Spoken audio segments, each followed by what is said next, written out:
প্রাণ রে কি উনি কবর দিতে পারছে? নফসরে কবর দিতে পারছে? রুরে কবর দিতে পারছে? না, কবর দিছে দেহটাকে।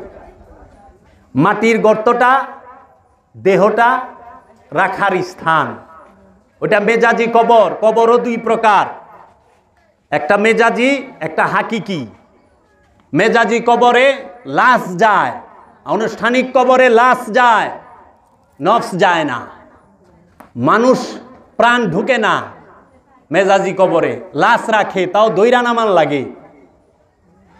আবার কি করে, কাফনের কাপড়টা খুইলে মুখটা পশ্চিম দিকে কেবলামুখীতে ঘুরায় দেয়, দেয় না?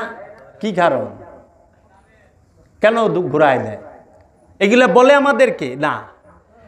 হাকিকি কবর হচ্ছে প্রতিটা মানুষের মানব দেহটা, এই দেহটা হচ্ছে হাকিকি কবর। সমস্ত আযাব এই দেহের ভিতরে হচ্ছে, কারণ শাস্তি দিবে নফসকে। অপরাধী নফস, গুনাহগার নফস, মাগফিরাত কামনা করতে হয় নফসের। প্রাণকে সাজা দেওয়া হবে। অপরাধ শয়তানের ফেরেবে পরের প্রাণে করে, শয়তানের ওয়াসওয়াসায় পড়ে এই প্রাণকে শাস্তি দেওয়া হবে। প্রাণকে শাস্তি দিতে গেলে প্রাণের একটা কবরের প্রয়োজন, সেই কবরটাই হচ্ছে এই দেহটা। এই দেহের মধ্যে আযাব হয় না, 24 ঘন্টা আযাব হইতেছে। কবরে যাইবেন না কবরে আছেন? কবরে সবাই আছি, আর কবরে যে জামু ওইটা হইলে আমার দেহটা যাইব। এই মাটির দেহটা, নফসটা ডুববো না, ওই লাশটা ডুববো। লাশের কোনো সাজা নাই, কারণ লাশ তৌহিদে বাস করে। লাশেরে মারলেও যা, ফাললেও তা। পোস্টমর্টেম করে না, শিখার দেয়, মরে না পোস্টমর্টেম? মানুষ মার্ডার হলে পোস্টমর্টেম করে না? ফাইরা সিরা সব কিছু করে। ওই লাশ কি কখনো শিখার দিছে? না। হিম ঘরে রাখে না, মাসকে মাস, বছরকে বছর। তাহলে মৃত্যুর সাথে সাথে আযাব চালু হয়, তাই হিম ঘরে কি করবেন? হিম ঘরে তো রাইখা দিছে। আবার সৌদি আরব থেকে আহে না, আমরা বিভিন্ন প্রবাসের থেকে লাশ আহে না, তো আযাব হচ্ছে প্রতি মুহূর্তে। দেহের প্রতিটা রুগী হচ্ছে কবরের আযাব, হাকিকি আযাব। যেই আযাব দেখা যায় না, দেখা যায়, ব্যথা দেখানো যায়। কেউ পারবে ব্যথা দেখাইতে? ব্যথা অনুভব করে। এর জন্য আল্লাহ পাক আমার বাবাজানের কিতাবে লেখছে, বাবারে জাহান্নামের আগুন তোর গড় বাড়ি, এই কাঠ কয়লা লাকড়ি এগুলা পুরায় না। জাহান্নামের আগুন বাড়ি ঘর, কাপড় চুপড়, কাঠ কয়লা কোনো কিছু পুরায় না। জাহান্নামের আগুন পুরায় তোমার অন্তরকে। জাহান্নামের আগুন জ্বালায় অন্তরকে। জাহান্নামের আগুনে যারা জ্বলে কেউ পুইরা ছাই হয় না। লাকড়ি পুড়লে ছাই হয়ে যায়, কয়লা হয়ে যায়, কিন্তু অন্তর পুইরা ছাই হয় না।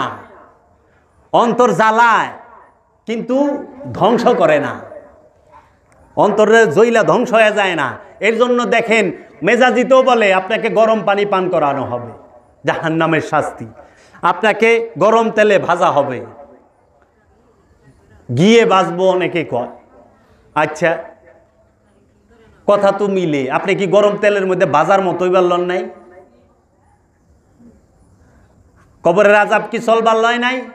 দাঁতে ব্যথা সহ্য হয়, ডাক্তারে দেখায় পারেন, স্যার দেশের ব্যথা করতে আছে, পাশের ব্যথা করতে আছে, স্যার 1 মন ব্যথা করতে আছে, দেখায় পারবেন না তো? খালি কয়ে পারবেন স্যার আমার দাঁতে ব্যথা, আমার আর সহ্য হচ্ছে না, স্যার আমার ক্যান্সার, যন্ত্রণা সহ্য হয় না।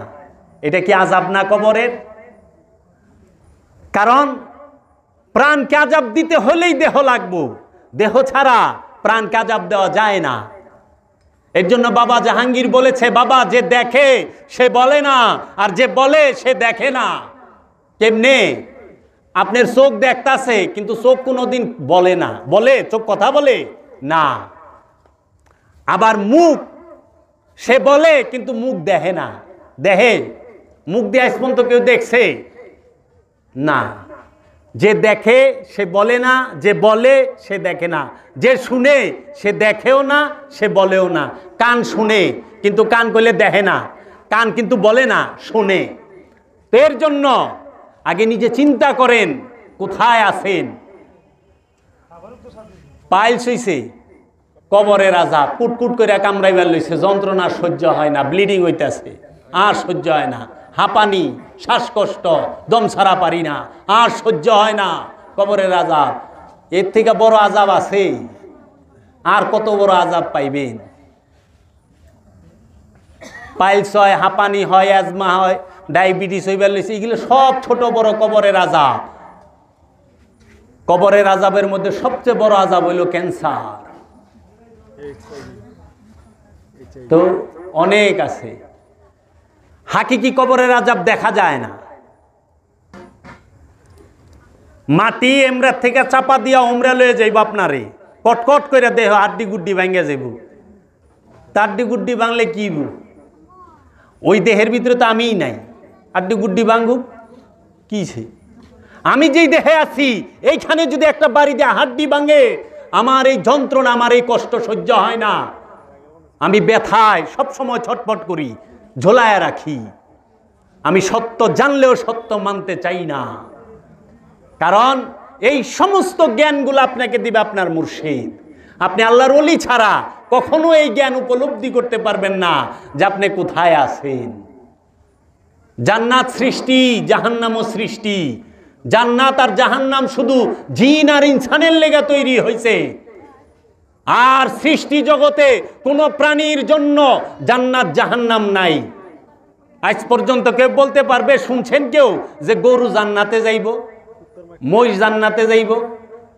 না, কারণ তারা তৌহিদে থাকে। কথা বলেন, তারা তৌহিদে থাকে, তারা তৌহিদে বাস করে, মানে আল্লাহর হুকুমে উঠে বহে, আল্লাহর হুকুমে চলে। প্রতিটা পশুর মধ্যে নফস আছে, রু নাই, শয়তান রূপী খান্নাসও নাই। প্রতিটা মানুষের এবং জিনের নফসের সাথে শয়তানও আছে, খান্নাসও আছে, কিন্তু আবার রুও আছে। কিন্তু কোনো পশুর সাথে শয়তানও নাই, রুও নাই। রু স্বয়ং আল্লাহ নিজে, শয়তান সে হচ্ছে মানুষ এবং জিনকে বিপথে নেয়। কামনা, শয়তানকে কামনা বলা হয়।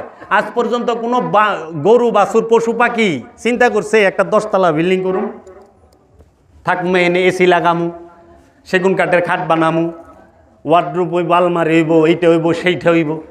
না, তাকে রব যা খাওয়ায় তাই খায়, তার কোনো অভিযোগ নাই। আমাকে তো বীজ ব্যথা হইলে আমরা অভিযোগ করে সারা পারি না। আবার ইমনও তো বিচ্ছেদের গানও বানায় ফেলাইছে, আমি তোর এত ভালোবাসি, তুই আমারে ছায়া দেখলি না। বাবারে কি ভালোবাসা! শেষ দাদাই আল্লাহরে চিন্তা মালের। ঘর ছাইরা মসজিদে গেছি নামাজ পড়বার, পুরা ঘরের চিন্তা মসজিদে লয়ে গেছে। মানে মসজিদে খারাইলে খালি মন দৌড় পারে, এদিকে ওদিকে, ব্যবসায় জায়গা, দোকানে জায়গা, মার্কেটে জায়গা, হসপিটালে জায়গা, খালি দৌড় পারে। এইটা তো থামায় পারি না।